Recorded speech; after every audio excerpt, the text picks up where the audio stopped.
اللہ جل شانہ ارشاد فرماتا ہے کہ ہم ان کا ٹھیک ٹھیک حال تمہیں سنائیں، اور وہ کچھ جوان تھے کہ اپنے رب پہ ایمان لائے اور ہم نے ان کو ہدایت بڑھائی۔ تو جیسا کہ گزشتہ ہفتے میں نے بیان کیا تھا کہ یہ واقعہ بہت قدیم واقعہ ہے، اور بعض علماء کے نزدیک سیدنا عیسیٰ علیہ السلام سے پہلے کا واقعہ ہے، اور بعض علماء نے اس کے بارے میں ارشاد فرمایا کہ یہ سیدنا عیسیٰ علیہ السلام کی ولادت کے بعد کا واقعہ ہے۔ بہرحال یہ ایک علاقہ تھا، اور یہاں پر ایک بادشاہ دقیانوس نام کا تھا، اور یہ قوم آتش پرست تھی، آگ کی پوجا کرتی تھی، بتوں کی پوجا کرتی تھی۔ تو اللہ تبارک و تعالیٰ نے ان لوگوں میں سے بعض لوگوں پہ خصوصی کرم فرمایا، اور اللہ تبارک و تعالیٰ نے اس قوم کے بعض لوگوں کے دلوں میں، بعض جوانوں کے دلوں میں اپنے ایمان کا نور ڈالا،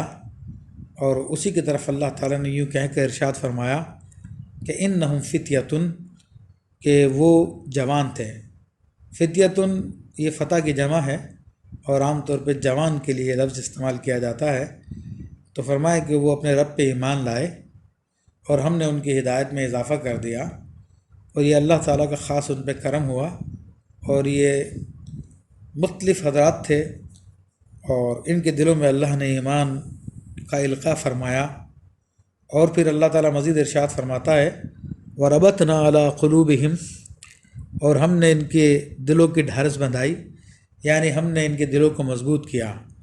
تو یہ اس طرف اشارہ ہے، چونکہ جب انسان کسی قوم میں رہتا ہے اور ان کے طور طریقے سے ہٹ کر، ان کے عقائد سے ہٹ کر کوئی دوسرا عقیدہ انسان اختیار کرے، اگرچہ کہ وہ حق ہو، اگرچہ وہ سچ ہو، لیکن لوگ اس کی شدید مخالفت کرتے ہیں، تو اس لیے انسان کے دل میں اس کا ڈر رہتا ہے۔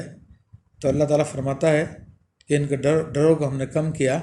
اور ان کے دلوں کو ڈھارس بندھائی۔ اذ قاموا، وہ کھڑے ہو کر بولے، فقالوا ربنا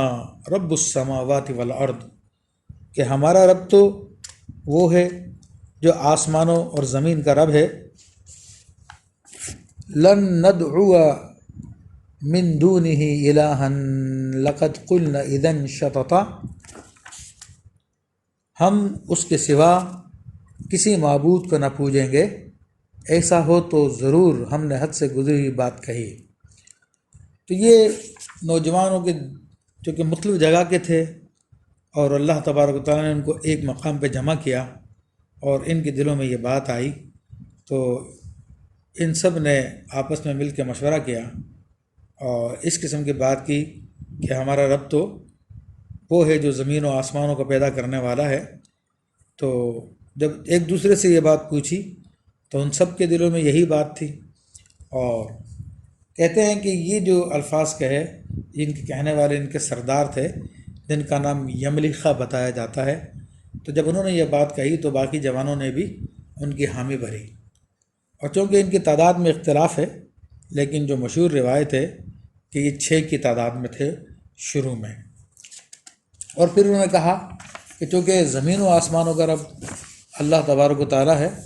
تو ہم اس کے سوا کسی اور کی عبادت نہیں کریں گے۔ اگر ہم کسی اور کی عبادت کریں تو یہ کہ ہم نے حد سے گزری بات کہی۔ اور یقیناً جب کسی کے دل میں اللہ تبارک و تعالیٰ کی توحید کی روشنی آ جاتی ہے،